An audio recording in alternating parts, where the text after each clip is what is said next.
T20 world cup ఫైనల్లో team India విజయంతో రికార్డులు బద్దలయ్యాయి. 3 సార్లు టీ20 వరల్డ్ కప్ గెలిచిన జట్టుగా టీమిండియా నిలిచింది. 2007, 2004లో కప్ సాధించిన టీమిండియా ఇప్పుడు అదే ఫలితాన్ని రిపీట్ చేసింది. వెస్టిండీస్, ఇంగ్లాండ్ చెరు 2 సార్లు విశ్వకప్ ను ముద్దాడాయి. వెస్టిండీస్ 2012, 2016లో, ఇంగ్లాండ్ 2010, 2022లో విజేతగా నిలిచాయి. టైటిల్ నిలబెట్టుకున్న డిఫెండింగ్ ఛాంపియన్ గా టీమిండియా రికార్డుల్లోకి ఎక్కింది. స్వదేశంలో టీ20 వరల్డ్ కప్ గెలిచిన జట్టు కూడా టీమిండియానే. గత టీ20 వరల్డ్ కప్ లలో న్యూజిలాండ్ పై భారత జట్టు ఎప్పుడూ గెలవలేదు. గతంలో ఆడిన 3 మ్యాచ్ల్లోనూ ఓడింది. కానీ ఇప్పుడు అహ్మదాబాద్ లో కివీస్ ను చిత్తు చేసింది. అయితే టీ20 వరల్డ్ కప్ చరిత్రలో శ్రీలంకను మాత్రం టీమిండియా ఇంకా ఓడించలేదు. ఫేస్ టు ఫేస్ తలపడిన 2 మ్యాచ్ల్లోనూ చిత్తైంది.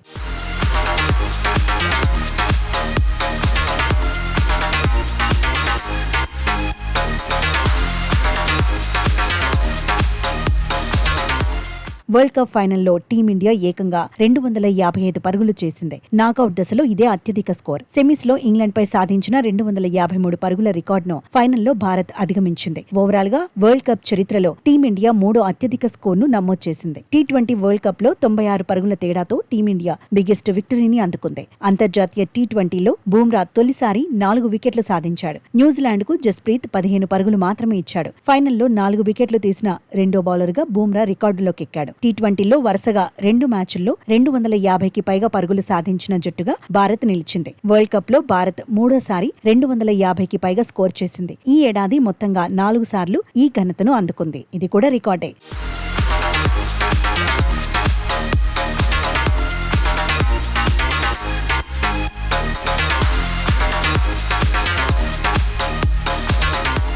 అభిషేక్ శర్మ 18 బంతుల్లోనే హాఫ్ సెంచరీ సాధించాడు. టీ20 వరల్డ్ కప్ నాకౌట్ దశలో వేగంగా హాఫ్ సెంచరీ కొట్టిన ఆటగాడిగా నిలిచాడు. సౌత్ ఆఫ్రికాపై 19 బంతుల్లో ఫినాలిన్, భారత్ పై జాకబ్ బెతెల్ హాఫ్ సెంచరీలు సాధించారు. ఇప్పుడు ఆ రికార్డును భారత ఓపెనర్ బ్రేక్ చేశాడు. పవర్ ప్లే ముగిసేలోపే అభిషేక్ 4వ సారి హాఫ్ సెంచరీ పూర్తి చేశాడు. ఫైనల్లో శాంసన్ కూడా సరికొత్త రికార్డును అందుకున్నాడు. 89 పరుగులతో ఫైనల్లో ఎక్కువ స్కోర్ కొట్టిన ఆటగాడిగా నిలిచాడు. సెమీస్, ఫైనల్లో హాఫ్ సెంచరీలు కొట్టిన 3వ బ్యాటర్ గాను రికార్డులోకి ఎక్కాడు. టోర్నీలో శాంసన్ 321 పరుగులు చేశాడు. టీ20 వరల్డ్ కప్ లో భారత్ తరపున ఎక్కువ పరుగులు సాధించిన ఆటగాడిగా నిలిచాడు. 319 పరుగులతో కోహ్లీ పేరిట ఉన్న రికార్డును బ్రేక్ చేశాడు. ప్రస్తుత టోర్నీలో అత్యధిక పరుగులు చేసిన ప్లేయర్ల జాబితాలో శాంసన్ 3వ స్థానంలో ఉన్నాడు. 321 పరుగుల్లో 178 పరుగులు సెమీస్, ఫైనల్లో సాధించాడు. 2014లో కోహ్లీ సాధించిన 149 పరుగుల రికార్డును బ్రేక్ చేశాడు. 24 సిక్స్లతో ఒకే టోర్నీలో ఎక్కువ సిక్స్లు కొట్టిన ఆటగాడిగా శాంసన్ మరో రికార్డును అందుకున్నాడు. టీ20 వరల్డ్ కప్ ఫైనల్లో 98 పరుగులతో శాంసన్,